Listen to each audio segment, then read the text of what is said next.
and welcome to Study English IELTS Preparation. I'm Margot Pilatus. One of the skills that is assessed in the IELTS speaking test is fluency. Fluency is speaking at a natural pace without hesitating too much. But fluency doesn't mean speaking quickly. Sometimes speaking too fast can make it harder to be understood. Another aspect of fluency is the smoothness of your speech. This means that you don't always stop to try to think of the right word. Listen as the golfer in the next clip talks about her career. Golf is a very interesting game. It can be very frustrating and annoying, and but then it can be it can be really fun and challenging, which makes it fun, I guess. When I'm not competing, I try to practice every day for at least 6 hours. And if I play 18 holes, I'll still try and practice for another 3 or 4 hours. That's better. Mm-hmm. You may have noticed that she used expressions such as like, you know, and I guess. These are called fillers. It's natural to use fillers, but be careful not to overuse them. Listen to her again. On top of that, I guess I have like workouts and gym workouts, and I try to do that 3 to 4 times a week. So pretty long hours. Not many people today. Mm-hmm. In January this year, I went to the Ladies European Tour qualifying school, and I managed to secure a conditional card for the season. So I decided to turn pro. This meant that, I'd give up my amateur status and I'd be playing for money, I guess, is the main difference. Fillers are used to tell your listener that you haven't finished, but you are thinking of what to say next. They don't carry meaning like words do. Now let's listen to a speaking test candidate using fillers. Okay. Well, one of the buildings I really like in Sydney is the Queen Victoria building. I've been here for a year only in Sydney, so I haven't had the chance to actually visit many public buildings, but I know this one very well. I like it because it's got a very interesting old style, and it's very elegant, it's very spacious.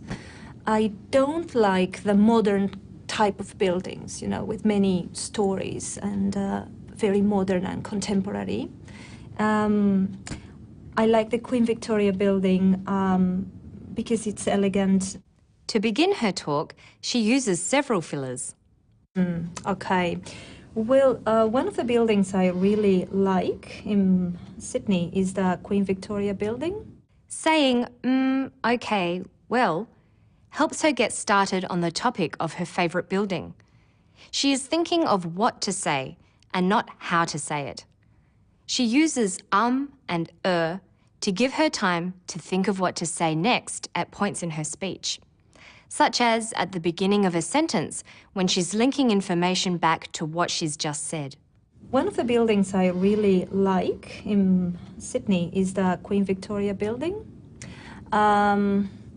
I've been here for a year only in Sydney. Next, she uses fillers just after the words because and to give her time to think of reasons. I like it because it's got a very interesting old style, and it's very elegant, it's very spacious. She also uses the filler, you know, but this time to show that she is sharing knowledge. In this case, that modern buildings have many stories. I don't like the modern type of buildings, with many stories and very modern and contemporary. Let's listen to another clip where she uses you know in the same way while answering a question about eating habits in the future. Well, I think they will, because, the rhythm of life, the pace of life is becoming, more and more stressful and faster. So I think there is less time to eat, and we have to eat in smaller amounts, but with the same quantity of vitamins and nutrients. She uses expressions with similar meanings, the rhythm of life, the pace of life, to help her talk flow. Using synonyms, opposites, and related vocabulary gives continuity to her talk. It makes it possible to continue talking without repeating the same words. Listen again. Well, I think they will, because, the rhythm of life, the pace of life is becoming, more and more stressful and faster. So I think there is less time to eat, and we have to eat in smaller amounts, but with the same quantity of vitamins and nutrients. Being able to talk on a variety of subjects confidently will make it easier to maintain fluency. Listen to this man, who was a concert master in a symphony orchestra, talking about his violin. This violin, it was made around they figure around 1810 in Cremona, in Italy. And Cremona, of course, is where all the it's the best lineage of makers are from Cremona. Stradivarius, of course, which is the most well-known violin maker, originated from Cremona. And so this kind of is a descendant of the Cremonese line of making. And I've been lucky enough to own this violin. My parents bought it for me when I was 14, I think. So very, very lucky to have a nice almost 200-year-old Italian instrument.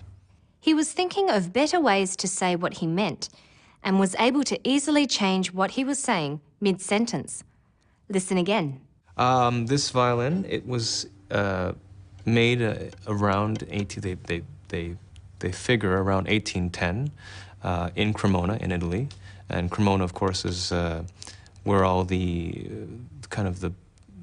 it's the best lineage of makers are from Cremona. Maybe this is not perfectly correct English, but it is acceptable spoken English because it remains fluent. Hesitating to correct your grammar disrupts your fluency.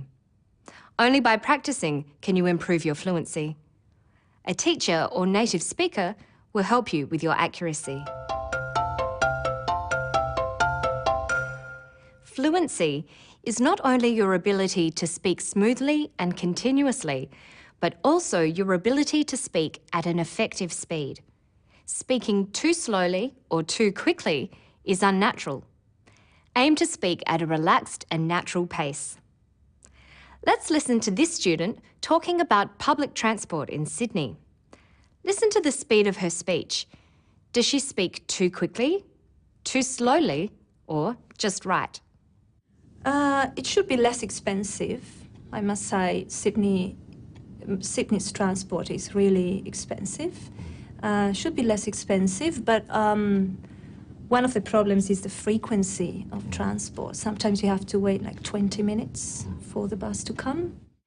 Her speech rate is just right. She is neither too quick nor too slow. The pace is reasonable and appropriate, and she sounds natural. You should practice modelling the pace of your speech on that of a native speaker. Listening carefully to a large range of English speakers is one of the most effective ways to help you achieve fluency yourself. Once you are used to the natural pace of English, you should record your speech and check whether you're speaking at that pace. Fluency is most important in part 2 of the speaking test, the long turn. It's when you have to speak for 1 to 2 minutes on your own. That's all for today. For more about fluency, go to our website. Good luck with your studies. Bye for now.